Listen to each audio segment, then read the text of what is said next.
புரியுதுங்களா? அப்பப்போ இந்த ராமஜெயம் கொலை வழக்கு முடிவுக்கு வரப்போகிறதுன்னு சொல்லிட்டு எல்லா நியூஸ்லையுமே ஃப்ளாஷ் ஆகும்.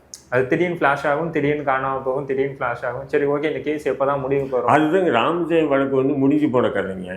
இப்போ ஒரு கால் இப்போ ஏதோ ஒரு இன்வெஸ்டிகேஷன் விசாரணையில் ஏதோ ஒரு குழு கிடைச்சி அந்த குழு மூலிமா விசாரித்து அவனை குற்றவாளியை நீதிமன்றத்தை நிப்பாட்டினாலும் நீதிமன்றத்திலேருந்து அவன் ஈஸியாக தப்பிச்சு போயிட்டே இருப்பான்.